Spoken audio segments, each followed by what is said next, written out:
2 ദിവസത്തെ സന്ദർശനത്തിനായി സ്വീഡനിലെത്തിയ പ്രധാനമന്ത്രി നരേന്ദ്രമോദിക്ക് ഗംഭീര സ്വീകരണം. സ്വീഡൻ പ്രധാനമന്ത്രി വിമാനത്താവളത്തിൽ നേരിട്ടെത്തിയാണ് പ്രധാനമന്ത്രി നരേന്ദ്രമോദിയെ സ്വീകരിച്ചത്.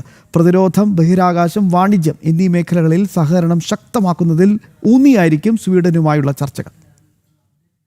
നെതർലൻഡ്സ് സന്ദർശനം പൂർത്തിയാക്കിയാണ് പ്രധാനമന്ത്രി നരേന്ദ്രമോദി സ്വീഡനിലെത്തിയത്. സ്വീഡനിലെ ഗോഥൻബർഗ് വിമാനത്താവളത്തിൽ ആവേശോജ്വല സ്വീകരണമാണ് പ്രധാനമന്ത്രി നരേന്ദ്രമോദിക്ക് ലഭിച്ചത്. സ്വീഡിഷ് പ്രധാനമന്ത്രി ഉൾഫ് ക്രിസ്റ്റേഴ്സൺ നേരിട്ടെത്തി പ്രധാനമന്ത്രിയെ സ്വീകരിച്ചു.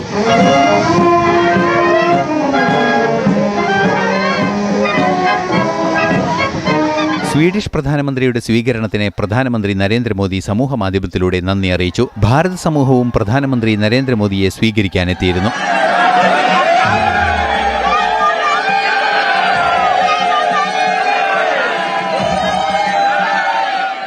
വൈവിധ്യമാർന്ന കലാപരിപാടികളും പ്രധാനമന്ത്രിയെ സ്വീകരിക്കാൻ ഭാരത സമൂഹം ഒരുക്കിയിരുന്നു.